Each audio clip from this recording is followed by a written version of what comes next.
नमस्कार साथियों।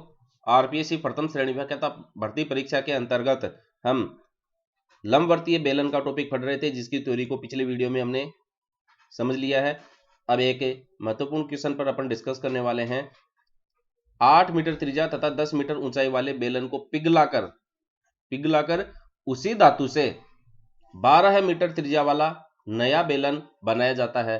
तो इस बेलन की ऊंचाई कितनी होगी? तो देखिए, जैसे यहां पर ये बेलन है, अपने पास लंबवर्तीय बेलन है, इसकी त्रिज्या 8 मीटर है और इसकी ऊंचाई जो है वह 10 मीटर दी गई है। प्रश्न के अनुसार जो दिया गया है वो वैल्यूज अपन यहां पर अभी लिख रहे हैं। लेकिन अब इसको क्या है, पिघलाना है। पिघलाकर एक नया बेलन बनाना है। और वो नया बेलन कैसा होगा? उसकी त्रिज्या तो होगी 12 मीटर। उसकी त्रिज्या कितनी होगी? 12 मीटर। अब देखिए, बेलन के अंदर दो ही जो विमा है महत्वपूर्ण होती है, एक उसकी ऊंचाई और एक इसकी त्रिज्या। तो त्रिज्या तो हमें दे रखी है यहाँ पर r बराबर 12 मीटर, ऊंचाई अपने को नहीं दे रखी है, तो ऊंचाई को अपन यहाँ पर h मान लेते हैं। इस प्रकार से देखिए, आप अगर चित्र के साथ जो भी क्वेश्चन दिया जाता है उसका चित्र बनाकर दी गई वैल्यूज को लिख लीजिएगा। क्या पूछा जाता है, पूछने वाले सवाल की भी क्या वैल्यू दी गई है और उससे हमें क्या ज्ञात करना है वो हमें पता चले जाता है। तो यहाँ पर h अपने को ज्ञात करना पड़ेगा इस क्वेश्चन के लिए। देखिए, नए बेलन की ऊंचाई कितनी होगी, h ज्ञात यहाँ पर अपने को करना है। तो साथियों, इस बेलन को यदि हम पिघला देते हैं तो पिघला देने के बाद में आप इससे एक नया बेलन बनाते हैं, तो आप इमेजिन कर सकते हैं कि पिघली हुई धातु का जो आयतन है वह पिघलने के बाद में ये जो अपन बेलन बनाएंगे उसके आयतन के बराबर होगा। अगर इस बेलन को हम पिघला देते हैं और इससे नया बेलन ये बनाते हैं तो इसका आयतन v और इसका आयतन v दोनों आपस में क्या होंगे? बराबर होंगे। इसलिए आयतन का जो सूत्र हमने पढ़ा है बेलन का, आधार का क्षेत्रफल पाई r स्क्वायर गुणा ऊंचाई। आधार कैसा है इसका? वृत्ताकार है, इसलिए वृत्त का क्षेत्रफल। तो त्रिविमीय आकृतियों को हमने देखा था कि आयतन ज्ञात करना होता है तो आधार के क्षेत्रफल को उसकी ऊंचाई से गुणा कर देने पर हमें उसका आयतन प्राप्त हो जाता है। आधार वृत्ताकार है, ऊंचाई h है, तो पाई r स्क्वायर h को पाई r स्क्वायर h के बराबर कर देंगे। ये एक तरीके से दूसरे बेलन के लिए है और ये पहले बेलन के लिए सूत्र है। अब इसी प्रकार से जैसे मैं जनरल बात करूं, ये क्वेश्चन तो जैसे आपका बेलन से बेलन के लिए आ गया।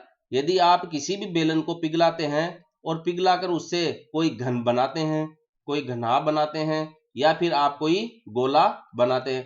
गोला जो है फुटबॉल की आकृति का होता है, राउंड ऑल अराउंड होता है। ये आपको सर्कल के जैसा नजर आ रहा है, लेकिन यहाँ पर बात अपन गोले की कर रहे हैं।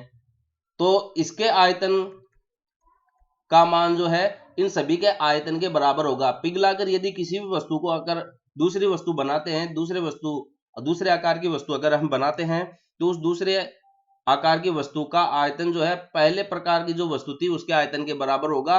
और आयतन को बराबर करके जो आपको सूचना पूछी जाती है, क्वेश्चन में सवाल किया जाता है, उसका उत्तर या आंसर आप दे सकते हैं।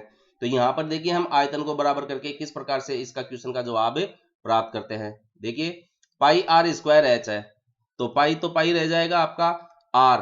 पहले वाले बेलन के अंदर r आपको 8 मीटर दिया गया है, ऊंचाई 10 मीटर दी गई है, तो r स्क्वायर है तो मतलब 8 गुणा 8, ऊंचाई आपके 10 मीटर है। ओके, अब ये घन मीटर हो जाएगी। यहाँ पर ये देखो, ये भी मीटर में है, ये भी मीटर में है, ये भी मीटर में है, बराबर पाई r स्क्वायर, तो r इसके अंदर 12 मीटर दिया गया है, तो गुणा 12 है। और ऊंचाई आपको ज्ञात करनी है, इसलिए आप यहाँ पर केवल h लिख दीजिए।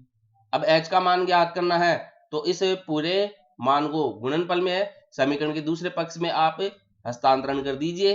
तो देखिए क्या प्राप्त होता है अपने को, ये आपका पाई गुणा 8 गुणा 8 गुणा 10 बटे पाई गुणा 12 गुणा 12, पाई 12 और 12 ये LHS के अंदर आ गया, ट्रांसफर हो गया, और इधर h रह गया मीटर में। इधर तो मीटर क्यूब है और ये 12 गुणा 12 मतलब मीटर स्क्वायर है, तो मीटर स्क्वायर से तो देखो मीटर क्यूब कट जाएगा, केवल मीटर बच जाएगा। तो अपने को देखो ऊंचाई जो है मीटर में प्राप्त होनी चाहिए, तो ये मीटर में ही अपने को मान प्राप्त हो रहा है, पहली बात तो। अब आप इसमें देखो पाई से तो पाई काट दीजिए, ये 4 का भाग देंगे, 2 बार गया 4 3 12, 4 का भाग देंगे 2 बार गया 4 3 12, और ये 10 चौक 40/9 आ गया आपका 40/9 मीटर। यह आपकी ऊंचाई प्राप्त होगी यहाँ पर। अब इसके अंदर आप भाग देकर इसका मान जो है वह दशमलव के रूप में प्राप्त कर सकते हैं। तो 9 चौक 36 हो जाएगा, फिर 6 बच गया 60, 9 छिका 54, फिर 6 बच गया तो 9 छिका 54, यानी कि 4.66 मीटर ऊंचाई यहाँ पर इस नए बेलन की अपने को प्राप्त होती है। ये जो नया बेलन आया है इसकी ऊंचाई कितनी आ गई आपके पास 4.66 मीटर। देखिए 8 मीटर त्रिज्या है। अब इसकी त्रिज्या को यदि हम बढ़ा देते हैं 12 मीटर करते हैं तो देखिए ये एक मोटा बेलन बनता है। तो मोटा बनेगा कहां से, इसकी ऊंचाई कम हो जाएगी। तो देखिए ये यहाँ पर 10 मीटर थी ऊंचाई पहले इसकी, तो अब 4.66 मीटर ही बच गई है।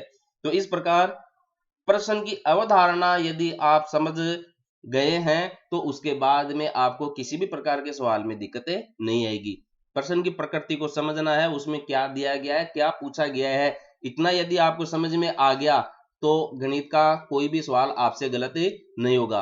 और इसके लिए आप रीट के साथियों मैंने वीडियो बना रखे हैं, जितने भी रीट के अंदर मैथमेटिक्स के जो टॉपिक है वो पूर्व में बनाए गए हैं, प्लेलिस्ट के अंदर है, उनको आप अच्छी तरीके से देखें। जो भी आपके फर्स्ट ग्रेड से टॉपिक जुड़े हुए हैं वो जो टॉपिक वीडियो मैंने बनाए हैं वह आपको उनको देखने के बाद में किसी भी किताब से आपको कुछ भी देखने की आवश्यकता नहीं रहेगी। थ्योरी जो है पूरी आपको वहीं से क्लियर हो जाएगी। अभ्यास के लिए आपको टेलीग्राम पर डीसीएस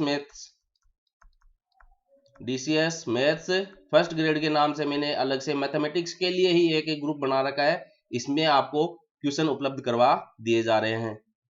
तो जुड़े रहिए, अभ्यास करते रहिए, अपने दोस्तों में वीडियो जरूर शेयर करें। किसी भी प्रकार की कोई दिक्कत आती है या कोई नया टॉपिक आपके विशेष समझ में नहीं आ रहा हो तो उसके लिए आप हमें कमेंट करें। आपके सभी सवालों के जवाब आपको दिए जाएंगे। धन्यवाद।